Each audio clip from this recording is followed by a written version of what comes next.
అందరికీ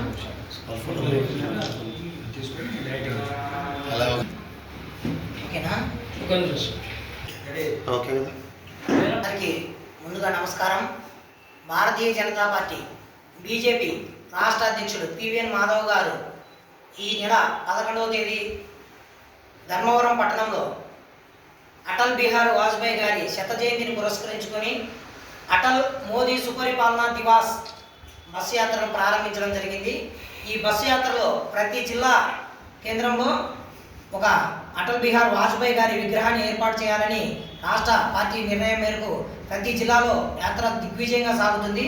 ఆ యాత్రలో భాగంగా రేపు అనగా 13వ తేదీ సాయంత్రం కడప నగరంలో ఏర్పాటు చేసిన విగ్రహ ఆవిష్కరణకు రాష్ట్ర నాయకులు మరియు బీజేపీ రాష్ట్ర అధ్యక్షుడు పివిఎన్ మాధవ్ గారు మరియు రాష్ట్ర వైద్య ఆరోగ్య శాఖ మంత్రివర్యులు సత్యకుమార్ గారు, ముఖ్య అతిథిగా కేంద్ర మినిస్టర్ అయినటువంటి భూపతిరాజు శ్రీనివాస్ వర్మ గారు కడప నగరంలో పాల్గొంటున్నారు.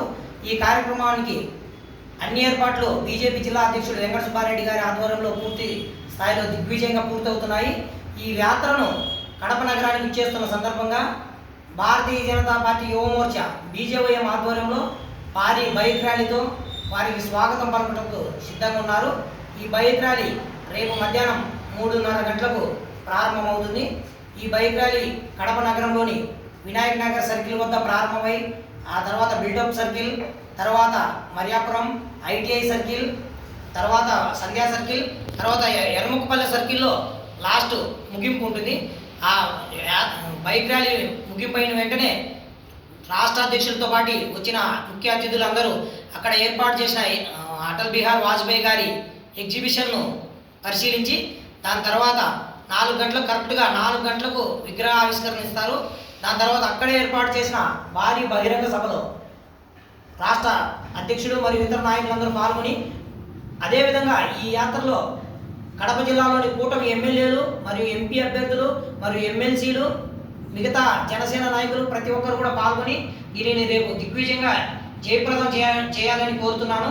ఈ యాత్ర అన్ని జిల్లాలలో దిగ్విజయమైంది. కడపలో కూడా భారీ స్థాయిలో ఇది విజయం సాధిస్తుంది. మరియు ఈ యాత్ర మాపై పెట్టుకున్న నమ్మకాన్ని ఖచ్చితంగా భారతీయ జనతా పార్టీ యువమోర్చా రేపు బైక్ ర్యాలీ ద్వారా నిరూపిస్తుందని మరోసారి తెలియజేస్తూ ఈ యాత్రలో ప్రతి ఒక్కరూ పాల్గొని దీనిని విజయవంతం చేయాల్సిందిగా భారతీయ జనతా పార్టీ యువమోర్చా తరఫున కోరుతున్నా. అదేవిధంగా బహిరంగ సభలో కూడా పార్టీలకు అతీతంగా మాజీ భారత ప్రధానమంత్రి మరియు రాష్ట్రపతి అయినటువంటి మన భారతరత్న అవార్డు గ్రహీత అయినటువంటి అటల్ బిహారీ వాజ్పేయి గారు దేశానికి ఎనలేని సేవలు చేశారు. అది అందరికీ మనకు తెలుసు. కాబట్టి పార్టీలకు అతీతంగా రేపు ఈ బహిరంగ సభలో అందరూ పాల్గొని దీనిని దిగ్విజయం చేయాల్సిందిగా ప్రతి ఒక్కరిని కోరుతున్నాను. ప్రతి జిల్లాలో ఏర్పాటు చేయడం ఇదే ఫస్ట్ సారి. భారతీయ జనతా పార్టీ మీరు అడిగిన ప్రశ్న విధంగానే భారతీయ జనతా పార్టీ కానీ ప్రజలకు కానీ దేశానికి ఎనలేని సేవ చేసినటువంటి నాయకుల విగ్రహాలు ఎక్కడా లేవని ఆయన ఒక పిలుపునివ్వడంతో రాష్ట్ర పార్టీ మరియు రాష్ట్ర కోర్ కమిటీ అంతా నిర్ణయం తీసుకుని ప్రతి జిల్లాలో కూడా జిల్లా హెడ్ క్వార్టర్లో ఖచ్చితంగా భారతీయ జనతా పార్టీ మాజీ ప్రధానమంత్రి విగ్రహాన్ని ఏర్పాటు చేయాలని ఒక సంకల్పం తీసుకొని ఆ విగ్రహం ఏర్పాటు చేయడానికి పార్టీ పూర్తి స్థాయిలో నిర్ణయం తీసుకుంది. లేకపోతే ఒక జిల్లాలో ఏర్పాటు చేసి ఒక జిల్లాలో ఏర్పాటు చేయకుండా అలా ఉన్నది కదా. కానీ ఇప్పుడు పూర్తి స్థాయిలో ప్రతి జిల్లాలో వాజ్పేయి గారి విగ్రహాన్ని ఏర్పాటు చేయడానికి భారతీయ జనతా పార్టీ ఆంధ్రప్రదేశ్ శాఖ నిర్ణయించింది.